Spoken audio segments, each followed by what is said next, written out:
I think it's easy Yo, to my play. friends. I'm a record about. Watch the power. Watch. I'm used to that. It's so hard to tell. Watch the power. Okay, the title makes a lot of sense. The best tornado footage ever shot. Look at those. This is a monster. Watch. Today I'll be reacting to the best tornado footage ever shot. My friends, I'm super excited for this one. I know tornadoes are so crazy in America and super devastating, but I also believe, and a lot of you guys agree, that it's quite mesmerizing and fascinating to watch footage. So before we go into that, let me ask you for one thing. If you can leave a like, thank you so much. Is the best way to show support. Now, if you can subscribe, well, in that case, forget about it. You make my day. Have that in consideration. Link for the original video in my description. By the way, is this a photo or I'm gonna play and all of a sudden this is a video? Because this seems a photo took from the perfect angle. Don't tell me this is a video. Let's play it. It's June 23rd, 1998, and Columbus, Nebraska farmer Andy Ulmer has just arrived home when he sees this out of his window. What Andy quickly the got his hell? video camera and began to record the monster as it was coming directly towards his house. Over the course of the next few minutes, Yo, my friends, honestly, real talk, if I see this type of photo nowadays when I'm on my Facebook groups, I'm a bit of a boomer, yeah. I still use Facebook. I will say, yeah, kids messing up with AI. No chance that's real, but it's real. he would provide the world with some of the best tornado footage ever shot. It's late June of 1998 and the tornado season is well underway, and it's been a historic one. An extremely active first half of the year has left the Wait, sorry. I have to run this part back. underway, and it's late June of 1998 and the tornado season is well underway, and it's been Wait, in June is tornado season? In the summer? a historic one. An extremely active first half of the year has left the US on its heels. A few anomalous events have happened so far, including Florida's deadliest tornado outbreak in history in February, an unseasonably strong tornado outbreak in Minnesota in March, a couple of F5 Right. tornadoes in Alabama and Tennessee in April, and the only ever high-risk severe weather event issued for the Northeast in May. Ooh, the This north. active trend would continue into June, which brings us to June 23rd, 1998. Throughout the day, a moderately strong trough had swept across portions of the central U.S., situating itself over Nebraska. Across the state, temperatures rose into the low and mid-80s. Dew points also rose to nearly 75 degrees.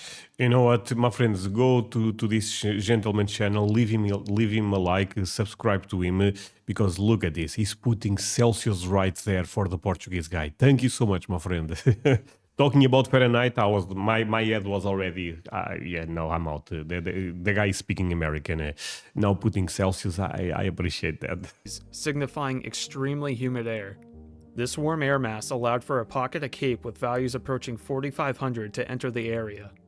This CAPE, or convective available potential energy, aka fuel for thunderstorms, would significantly aid in what would happen later in the day.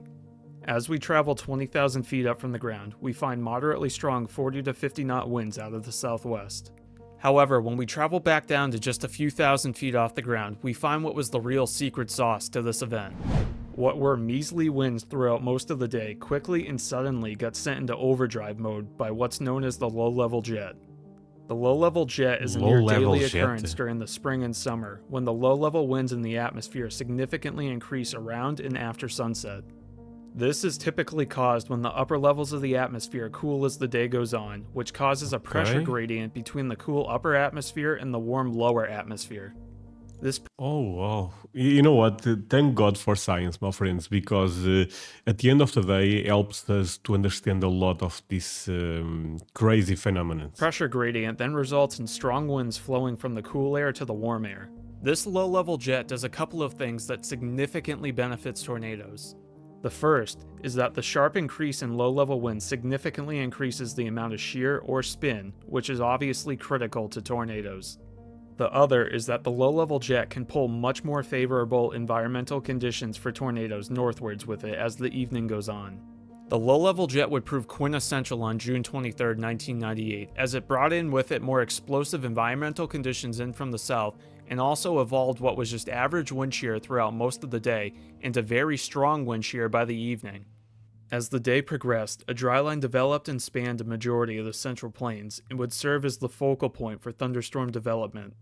As the environment cooked throughout the afternoon, explosive storm initiation finally occurred just after 6 p.m. local time, and storms moved northeast. As the thunderstorms continued to develop in eastern Nebraska, 3 separate residents who were in the path would unknowingly be some of the only people to document what was about to happen. The main storm of interest developed just barely to the southwest of the city of Columbus, Nebraska, and slowly moved towards town. Just before entering town, the storm put down its first tornado. The tornado, which touched down just to the north of Duncan, was a relatively weak F1 that remained on the ground for just a couple of miles. But even a F1 can be, very scary, So look, I live in Portugal for the ones that don't know, and we don't deal with this type of stuff. I'm happy, by the way. But watching this is incredible because at the end of the day, I was saying, thank God for science that now we understand a bit more what is going on, and we can also predict a bit more how to be safe, how to deal with this type of stuff. But can you guys imagine back in the day when people had no idea why tornadoes end up happening? They see something from the sky hitting the ground. And my friends, that's like a demon, that's like a crazy spirit that you are facing. I imagine all the stories, all the myths that people had about tornadoes back in the day. And even nowadays, it's still a crazy thing to see. After lifting, the city of Columbus looked to be staring straight down the barrel of another tornado, with the supercell reorganizing and heading towards town. All residents could do, though, was just hold their breath and hope. Luckily, But why is saying this? The only thing they can do is just to stay there and hope nothing bad happens. What are the odds that the tornado is coming? Can you pick your car and go away to another city? This could be a very dumb question because maybe there is crazy storms all over and with that potentially crazy tornado. So you may be trying to escape from one and go direct into other, and in this case you don't even have the protection of the house, right? But I wonder if someone have experience with this, tell me. Though, and even though the storm was spinning like a top, it passed over town without producing. Just as the storm is exiting the Columbus city limits, Kent Sunderman, who is just north of town, begins to record.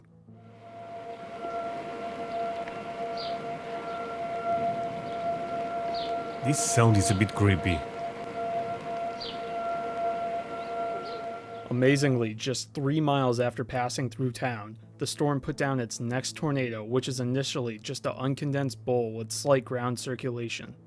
Kent records the tornado as it makes a few unsuccessful attempts at fully condensing, when he then realizes that the storm has produced another tornado to the south. Wait, is This that satellite tornado is another relatively weak F1 and is also moving northeast. Just a few minutes later, the first tornado would try another attempt at fully condensing, and this one would prove successful. So fully condensing, I assume, is hitting the ground, right? Spectacularly, the tornado goes from a barely visible funnel to a large stovepipe tornado in just the matter of seconds. Oh no. It's Hitting the ground and growing. Oh man. I hope somebody doesn't get hurt over there. Oh Whoa. my gosh. Oh no. Damn. It's on the ground. It's on the ground. Should we call somebody? Call somebody. The cops, my friend. I mean, with all the respect, there is nothing you can do. I mean, unless you have the number of God, but apart from that, no, right? It's on the ground. It's on the ground. Should we call somebody? Oh, I don't know, because it's on the ground. right there, I'm pretty sure, by the lake stuff. It is on the ground. Media, call who? Look at it turning into something big. Ghostbusters? The tornado but- continues to No, being serious, that's crazy scary. increase its size and strength as it tracks over rural farmland. The tornado initially moved northeast and then turned to the north, then northwest, before coming to an almost complete stop and eventually moving back off to the northeast. Meanwhile, Arlen Wilkie, who is just 3 miles to the northeast of Sunderman, also spots the approaching twister and begins to record as well. The tornado, which has been moving slowly and Holy. erratically, continues to grow in size to 1/4 of a mile wide. To Arnie's and Lucy's. It looks like it's heading to Jerry Arnie's place. Lucy's in that area. Doc Rungy. There's nothing left. Nothing left of them trees. Is that the Long Branch? Where are you at home? Did it touch down?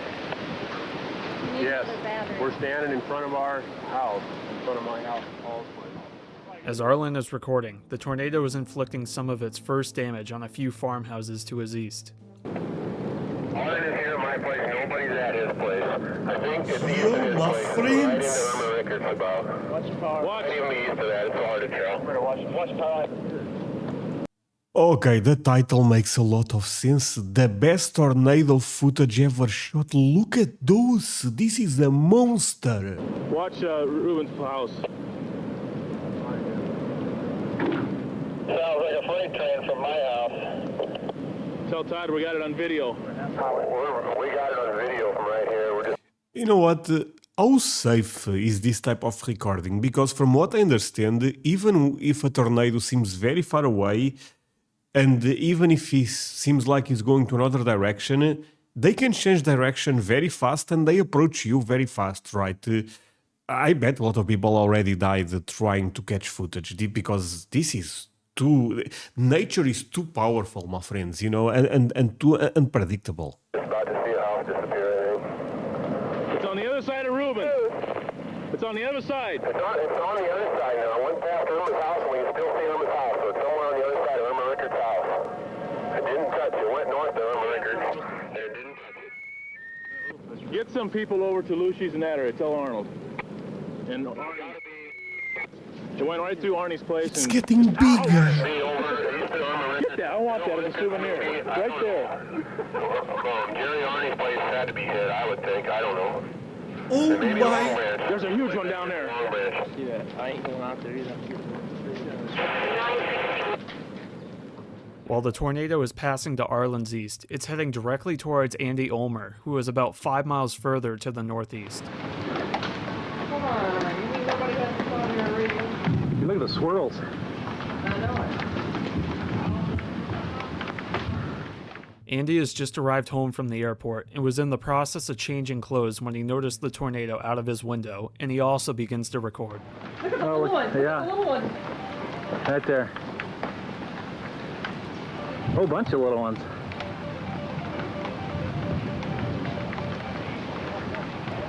Morning? Oh my God.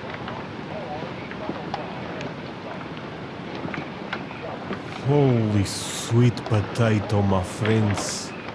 I think What?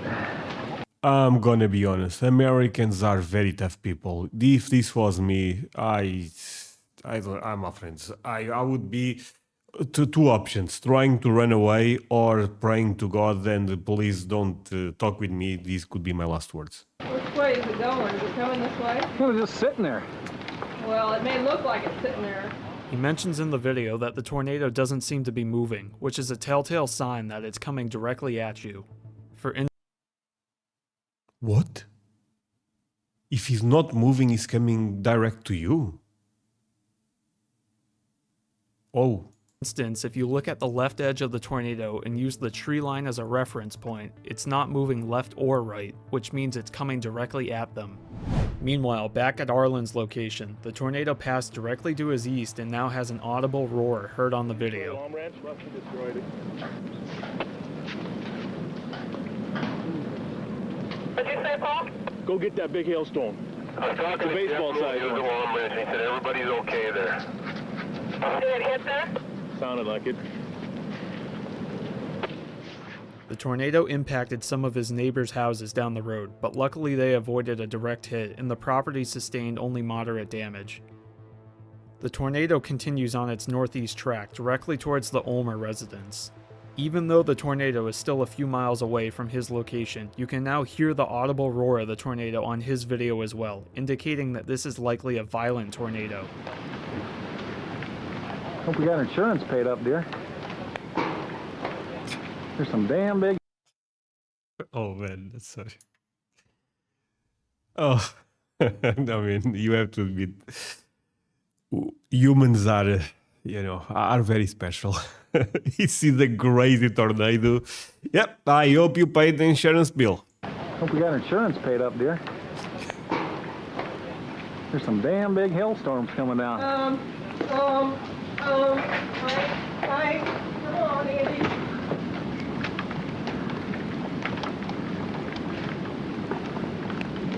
Good.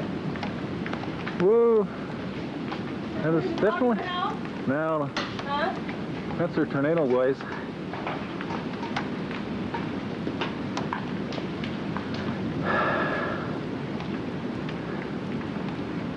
Shit. Just another day in Nebraska.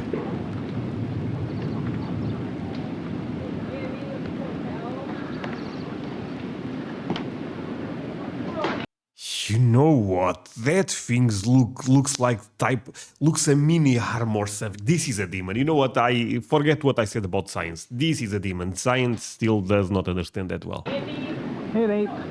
Go real fast, that's good. Come on, Andy.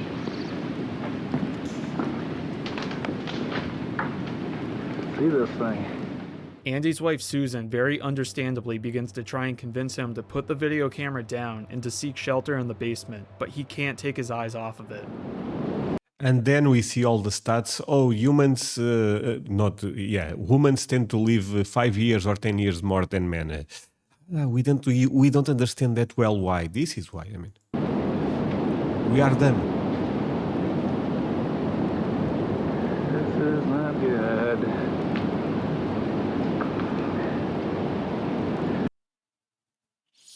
Yo. First of all, pay attention, my friends, and don't tell me that I'm going crazy. Not good. That looks like an eye right there. You saw the face. Pay attention. Good. Pay attention, my friends. I cannot be the only one seeing what I'm seeing. You are seeing the face.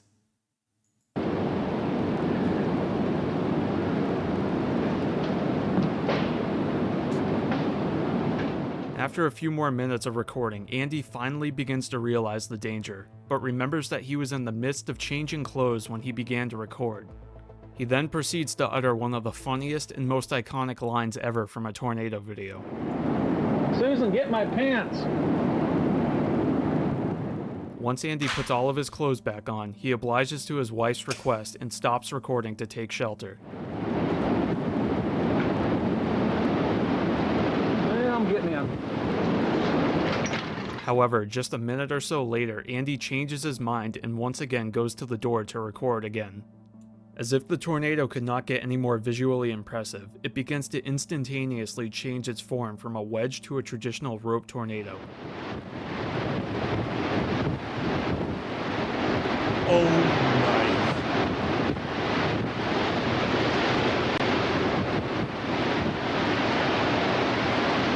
What the heck, my friends? And he is then, recording. in another instance, it's gone. Oh, went up in the clouds. Andy once again Okay, my friends, I have to stop it right there. This video is beyond crazy. I have a question for you. My friends, I never saw a tornado, but you watching it. Do you ever saw, I mean, not like this one, because this one is crazy level. But did you ever saw a tornado? If so, leave me a like or leave me a comment, my friend. I would love to know you. This is scary. heads downstairs to seek shelter. When Andy once again returns upstairs to record some more, he finds that the tornado has dropped once again as a rope. However, by some miracle, the tornado made an abrupt and hard turn to the west and somehow missed their farm. While Andy is recording the tornado in its final stages from right under it, Arlen and Kent are filming it from miles away to the southwest in Holy, so lucky. much safer spots.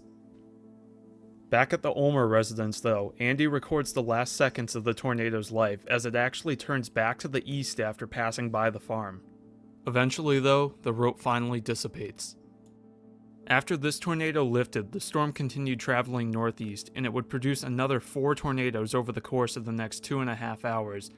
I couldn't really find any other information on these additional tornadoes. In fact, information and damage pictures from the main tornado are also very scarce. Ultimately though, the main tornado was rated as an F2, with estimated wind speeds between 113 and 157 miles per hour.